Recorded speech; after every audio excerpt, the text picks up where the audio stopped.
अस्सलाम वालेकुम, आदाब, जय हिंद दोस्तों। आप सभी का स्वागत है अपने YouTube चैनल उम्मीद एकेडमी 2.0 पर एक नए टॉपिक के साथ। आज हम आप लोगों को पढ़ाने वाले हैं उसी इतिहास की श्रृंखला में। ये हमारा दूसरा लेक्चर है। आज हम फिर टॉप 20 क्वेश्चन लेकर आए हैं हिस्ट्री का, जो आपके हर एक एग्जाम के लिए बहुत ज्यादा इंपॉर्टेंट है। तो आप सभी को जोड़ने के लिए मैं एक शायरी के साथ शुरुआत करता हूँ। या खुदा जिंदगी दी है तो जीने का हुनर भी देना, पांव बख्शे हैं तो तौफीके सफर भी देना, गुफ्तगू तूने सिखाया है, अब तक मैं गूंगा था अब मैं बोलूंगा तो बातों में असर भी देना। तो चलिए सीधे हम टॉपिक पे आते हैं, ज्यादा ना बात करते हुए।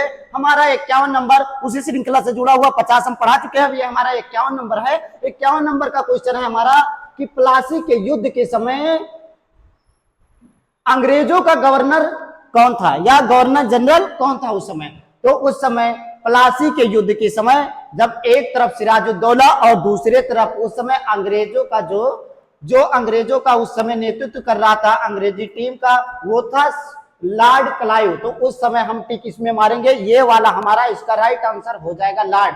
अब इसमें जो कर्जन दिया हुआ है, तो कर्जन हमारा 1905 में जो बंगाल का विभाजन होता है, 19 के 5 का ये बंगाल का विभाजन कर्जन के समय में होता है। उसी के बाद में 1906 में ये हमारी मुस्लिम लीग की स्थापना होती है। और ये जो 1911 के अंदर इस जो बंगाल का विभाजन होता है इसे रद्द किया जाता है दिल्ली दरबार के अंदर।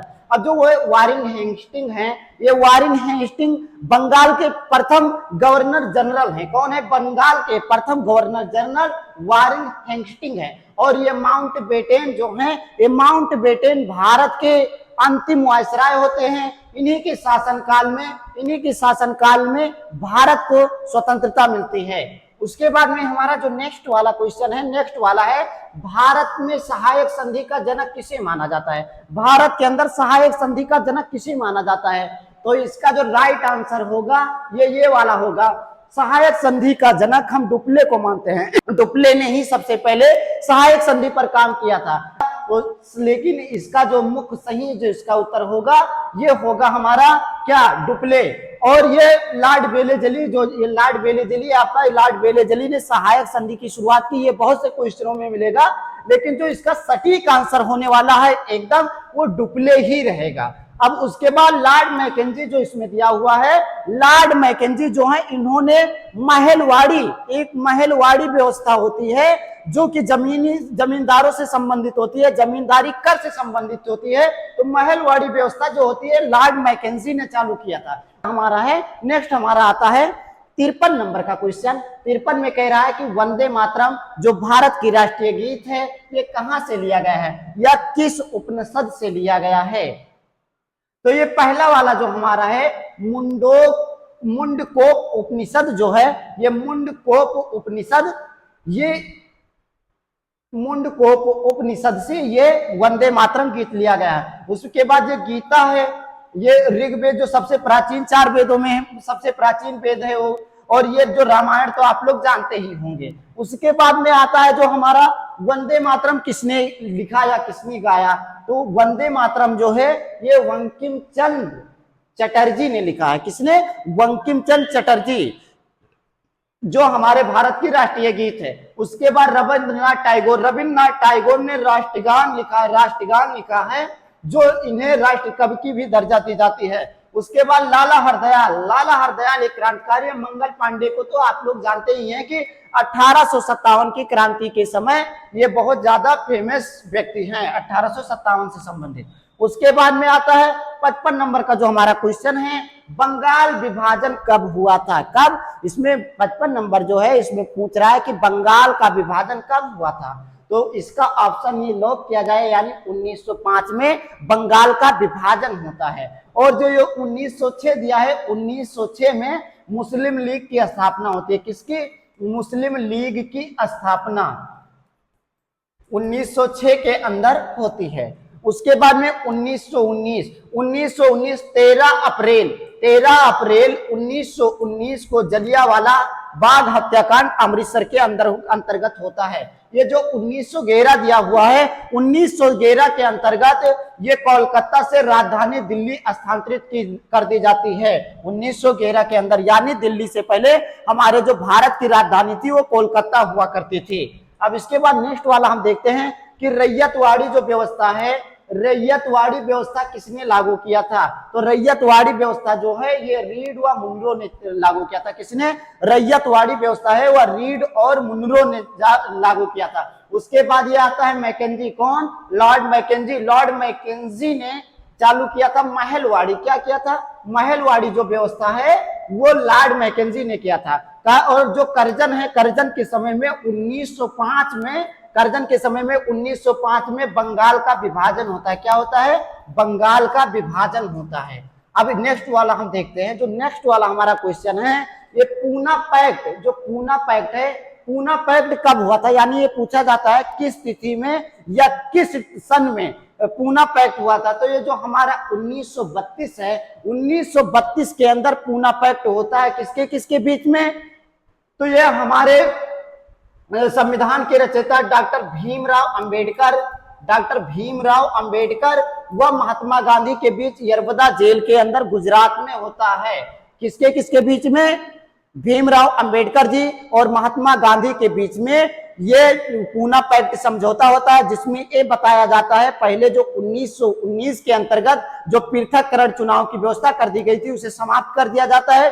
और इसमें यह समझौता होता है कि दलितों के लिए कोई अलग से या किसी विशेष जात या विशेष धर्म के लिए कोई अलग से इलेक्शन की एरिया या चुनाव एरिया नहीं होगी। उसके बाद 1919, तो आपको बताया ही पिछले वाले में कि 13 अप्रैल 1919 को क्या होता है? जलियांवाला बाग हत्याकांड होता है। इसी 1919 में रॉलेट एक्ट आता है। रॉलेट एक्ट आता है जिसमें शक के आधार पर किसी भी व्यक्ति को हम 2 साल के लिए जेल में डाल सकते हैं। किसी भी, ना कोई अपील, ना वकील, ना दलील। इसमें सीधी व्यवस्था की ना तो आप किसी वकील को रख सकते हैं, ना कोई दलील दे सकते हैं, ना कोई सबूत दे सकते हैं। सीधे अगर शक हुआ तो आपको 2 साल के लिए जेल में रखा जा सकता है। 1920 के अंदर क्या होता है? असहयोग आंदोलन होता है। क्या होता है? असहयोग आंदोलन। गांधी जी शुरुआत करते हैं। और 1911 के अंदर राजधानी का स्थानांतरण होता है, यानी कोलकाता से राजधानी नई दिल्ली स्थानांतरित कर दी जाती है। अब उसके बाद में जो आता है 58 नंबर का हमारा जो क्वेश्चन है, कांग्रेस की प्रथम महिला अध्यक्ष। इसमें पूछा है कि कांग्रेस की प्रथम महिला अध्यक्ष, अगर ये पूछे कि कांग्रेस की प्रथम भारतीय महिला अध्यक्ष, तो हम लगाएंगे क्या? लगाएंगे सरोजिनी नायडू। क्या लगाएंगे? सरोजिनी नायडू। सरोजिनी नायडू कानपुर के अंदर जो 1925 का जो अधिवेशन होता है उसमें सबसे पहले कांग्रेस की अध्यक्षता करती हैं, प्रथम भारतीय महिला। लेकिन इस क्वेश्चन में पूछा गया है कि कांग्रेस की प्रथम महिला अध्यक्ष, तो इसमें भारत दिया नहीं है, तो इसलिए इसका ये वाला जो सही होगा, ये वाला सही होगा। इसलिए क्योंकि एनी बेसेंट जो थी, वो एनी बेसेंट पहली महिला थी जो राष्ट्रीय कांग्रेस की अध्यक्ष थी। इसमें भारतीय शब्द नहीं दिया हुआ है। अब ये जो बीबी फातिमा है, ये बीबी फातिमा जो है ये सुप्रीम कोर्ट की प्रथम मुस्लिम महिला जज थी। और उसके बाद जो बछेंद्री पाल, बहेंद्री पाल ना होकर के ये होगा हमारा बछेंद्री पाल। क्या है? बछेंद्री पाल। ये बछेंद्री पाल प्रथम महिला है जिन्होंने माउंट एवरेस्ट को फतेह किया। अब उसके बाद में आता है वुड डिस्पैच। किसके शासनकाल में आया था? तो वुड डिस्पैच जो है ये, इसमें ऑप्शन नहीं मैच कर रहा है। रिपन के काल में आया था। किसके? लॉर्ड रिपन के। वुड डिस्पैच है वो, sorry Wood dispatch Lord Dalhousie के शासनकाल में आया था। ये वाला सही है। वुड डिस्पैच जो है ये डलहौजी के शासनकाल में आया था।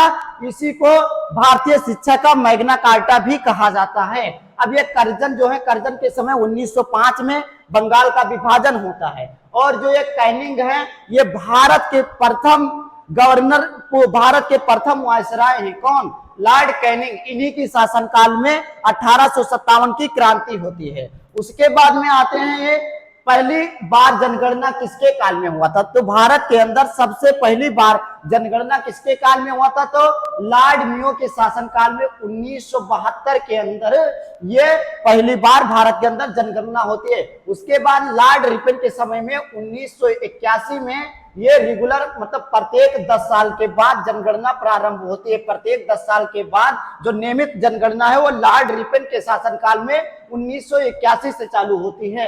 अब उसके बाद जो डलहौजी है, डलहौजी के शासनकाल में वो डिस्पैच आया था, उसके बाद रेलवे का विकास हुआ था, उसके बाद सबसे ज्यादा फूट डालो और राज करो की नीति डलहौजी ने ही अपनाया था, और जब व्यक्तिगत का जो सिद्धांत दिया था वो डलहौजी ने ही दिया था। उसके बाद जो करजन आते हैं, करजन के शासनकाल में 1905 में बंगाल का विभाजन बहुत फेमस है। अब नेक्स्ट वाला हम देखते हैं, नेक्स्ट वाला है हमारा काकोरी ट्रेन डकैती। अभी डकैती को ना लिखकर काकोरी ट्रेन एक्शन बताया जाता है। क्या बताया जाता है? Kakori train action. तो ये 9 अगस्त 1925 के अंतर्गत होता है। 9 अगस्त 1925 में काकोरी ट्रेन डकैती होता है, जिसमें अशफाक उल्लाह खान, रोशन लहड़ी, राजेंद्र लहड़ी और राम प्रसाद बिस्मिल और उसमें चंद्रशेखर आजाद भी थे। लेकिन इन 3 लोगों को पकड़ लिया जाता है और चंद्रशेखर आजाद फरार हो जाते हैं, वो इनके गिरफ्त में नहीं आते हैं। चंद्रशेखर का एक कोटेशन बहुत फेमस है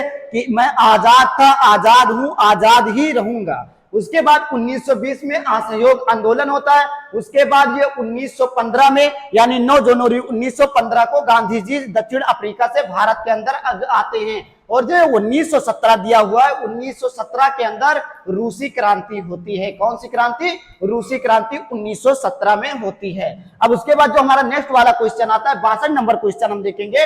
62 नंबर क्वेश्चन है कि सूरत अधिवेशन कब होता है? सूरत अधिवेशन कब होता है? तो सूरत अधिवेशन जो ये हमारा होता है 1907 में होता है। यहाँ पे ये विशेष बात है कि इसकी जो अध्यक्षता है, इसकी अध्यक्षता रास बिहारी बोस ने की थी। अध्यक्षता पूछ लिया जाएगा कि किसने किया था, तो रास बिहारी बोस ने इसकी अध्यक्षता की थी। किसकी? जो सूरत अधिवेशन 1907 में है। इसी में नरम दल और गरम दल दोनों अलग हो गए थे। तो नरम दल के नेता दादा भाई नौरोजी, बेमोश चंद्र बनर्जी और उसके बाद हंसा मेहता, ये 3 लोग ये नरम दल के नेता थे। उसके बाद गरम दल के जो 3 नेता थे, लाल बाल पाल से हम फेमस नहीं करते। किससे?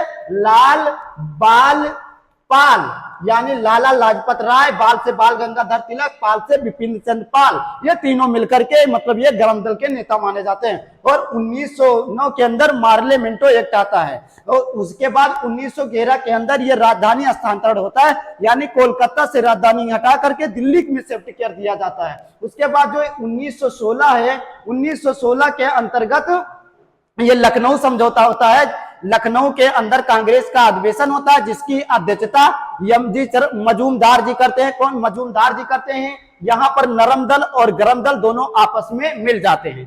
ठीक है, उसके बाद नेक्स्ट वाला क्वेश्चन हम देखते हैं। नेक्स्ट वाला क्वेश्चन हमारा है, जलियांवाला बाग हत्याकांड कब हुआ था? तो जलियांवाला बाग हत्याकांड हमारा 13 अप्रैल 1919 को जलियांवाला बाग हत्याकांड होता है, जिसके अंदर ये इसकी कहानी हम बताएंगे तो वीडियो लंबी हो जाएगी। लेकिन 13 अप्रैल 1919 के अंतर्गत मार्शल एक्ट आ जाता है, जिससे लोगों को ज्यादा लोगों को इकट्ठा होने के लिए यहाँ पर ये कानून बनाया जाता है, जिसे मार्शल एक्ट कहते हैं, कि जहां ज्यादा लोग देखें वहां पे आपको उनको गोली चलाने का आदेश दिया जाता है। और इसके हेड जनरल डायर हुआ करते हैं। तो उस समय अमृतसर में ये लोग सैफुद्दीन कुचली और पंडित मोतीलाल नेहरू जी, ये दोनों वकील थे, इस समय वकालत कर रहे थे भारतीयों के प्रति। तो इनको कैद कर लिया जाता, उसी का मतलब उसी के प्रति रोष दिखाने के लिए, प्रदर्शन करने के लिए उसके खिलाफ ये लोग जलियांवाले बाग में इकट्ठा होते हैं सभी लोग। तभी चारों तरफ के दरवाजे को बंद करके और जनरल डायर जो होता है वो आदेश दे देता है गोली चलाने का, जिसमें काफी निहत्थे लोग मारे जाते हैं। लगभग 10,000 लोग इसमें मर जाते हैं। यहाँ इसमें बहुत बड़ा सा कुआं था जो पूरा फट गया था, इतने लोग मर गए थे। कुछ लोग भगदड़ में कुएं में डूब गए थे, इनका मानना था। और उसमें बहुत ज्यादा लोगों को प्रताड़ित किया गया था, जिसमें यह प्रताड़ित किया गया था कि कुछ लोगों को घुटने के बल चलाया जाता था, कुछ लोगों को नाक रगड़ने के लिए बताया गया था। इसलिए यहाँ भारतीयों की बहुत बर्बरता से इन लोगों ने इंसल्ट की थी। उसके बाद 1920 आता है। 1920 में असहयोग आंदोलन, और 1930 में आप लोग दांडी यात्रा जो होती है या सबने आज्ञा आंदोलन गांधी जी स्टार्ट करते हैं। उसके बाद 1917 में रूसी क्रांति होती है। नेक्स्ट वाला क्वेश्चन हम देखेंगे, 64 नंबर हमारा है कि स्वराज की या स्वराज पार्टी की स्थापना किसने की थी? स्वराज पार्टी की स्थापना किसने की थी? तो सीआर दास यानी चित्तरंजन दास और मोतीलाल नेहरू मिलकर 1923 में, कब?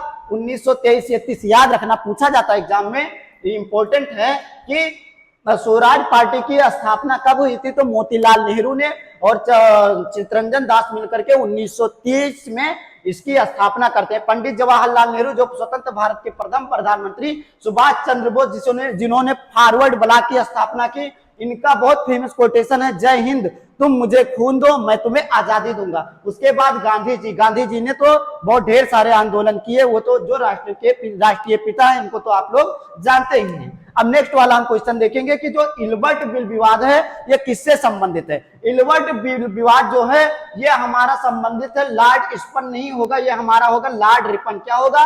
लॉर्ड रिपन से संबंधित है। इसमें यह कानून था कि जो भारतीय लॉर्ड रिपन ने यह कानून बनाया था कि जो भारतीय हैं ये अंग्रेजों के खिलाफ भी लड़ सकते हैं, मतलब अंग्रेजों के खिलाफ भी मुकदमा दायर कर सकते हैं, जिससे कि लॉर्ड रिपन को बहुत ज्यादा प्रताड़ित किया गया।